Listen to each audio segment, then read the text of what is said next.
Cool. Peter Gray from the AU Review in Australia. Hello, Kerry. Hi. Hey, Hello. how are you?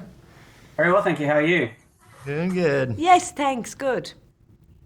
Before I get into Night Swim, I just want to talk about horror in general because I feel like some actors tend to star in horror films but don't actually like horror films. So, are you actors that enjoy horror? And if so, was there a film that was like your gateway into the genre? So I don't like horror films that are super scary about a murder kind of thing. I do like a thriller kind of a horror. So like horror feels like it encompasses a lot of different things. But I think Gateway, now that I'm thinking about it off the top of my head, Rosemary's Baby was a great one. Like I would have loved to have been in Rosemary's Baby. That would have been a cool one to have acted in. And that's terrifying. Yeah. The end. Yeah, it's terrifying. Great movie. Yeah, I do like horror in the same kind of way that Carrie explained. Is I'm similar. I don't like just like slasher horror movies. Not my jam. I've watched a few. It's sort of like not my jam. But I do like my.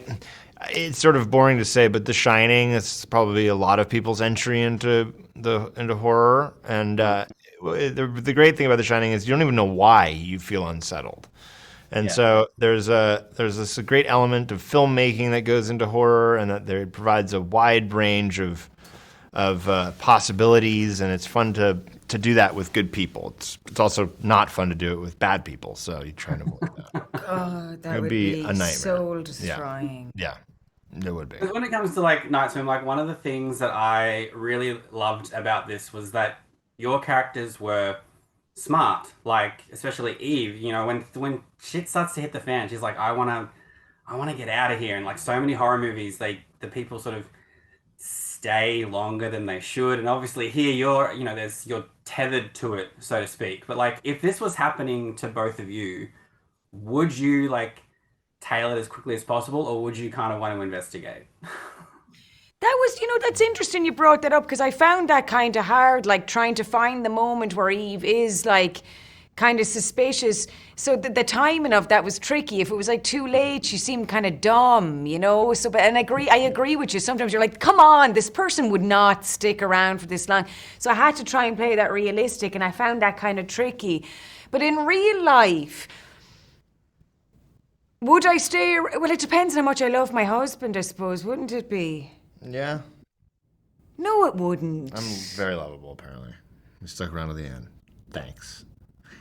I don't know. I know I'd probably leave because I wouldn't need a big house with a swimming pool. Uh, yeah, I would. This is what part of what was good about the movie is that there's an element of like, yeah, they do love each other. She loves her husband, and wants to believe a little bit somewhere that something else is that it's not this thing isn't taking him over, and that he's oblivious. I mean, I'd say Ray is being possessed and doesn't know what's taking him, have slowly been taking him over as he breathes in the demonic pool fumes. And so but in real life, if it were me, I mean, yeah, I'm the same with you. I'm like, You just burn it, move it. I'll move into live an in a apartment for a little van. while. I live in the valley in an apartment on like Roscoe and 73rd. Nobody knows where that is in other countries. I know, but it sounds valley-ish. I Roscoe's feel a like I've heard that Is in it? like a movie somewhere. Yeah. And because one of the things that I really love about horror is that it so often they can, there's always like this great emotional like core to horror films, and it's grief, trauma, like it can be such a great basis for something. And then here, you got Ray diagnosed with MS. So like, why was there research into how to specifically like organically portray that?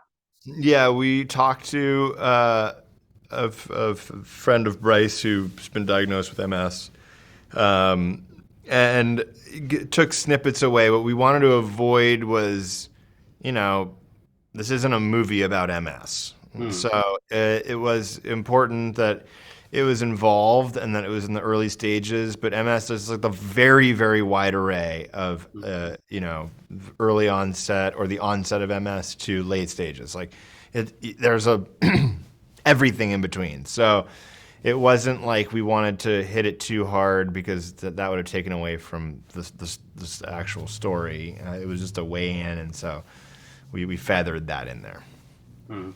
And you said, like, obviously the pool is going to be one of the main sort of sets for this. And like there were some shots, I think there was like when you're like really far down in the water and you're looking up and you can just see like the square opening. Like how much were you encased in water in this film? Well, it was a very deep swimming pool, but I like swimming and I'm not really nervous about being in deep water. And also, if you go down really deep and touch the bottom, to get back up, you can just spring off the bottom. So, like, I felt a safety with being very far down because you can get back up very fast, sort of. But those were kind of the things about it that I liked about the movie that sold me on the movie. It was kind of like a comic book aspect to it almost. And the visual, like I knew it was kind of the cell really at the end. I was like, if that's done really good, like it kind of, that'll be a really big cell because bodies decomposing in the water had been like in that movie, Dead Calm, actually it's not, I think it's an Australian movie. Do you remember that movie? Yeah. Billy Zane and Nicole Kidman? Yeah. And then when she opens one of the things, all these dead bodies come out in the water and they decompose. And that, when I read the script, that was a memory. I was like, that was scary to me when I was a child. I remembered that visual of the bodies in the water. So I was looking forward to that. I thought that was what made the movie really unique, actually. And speaking of like, because obviously we know that there's something in the water, and we like it sort of teased throughout it. Like when you were you aware of, I guess, how scary that creation was going to look? Like, was it a case of when you finally saw the film, that's what it looked like, or that was what it would look like when you were filming it? Because obviously that image of it, the head coming out of the water, was like enough for me. There's just elements of things that you're putting together. So when you're making the movie, it's very difficult to tell. You can see good shots and go, that's creepy.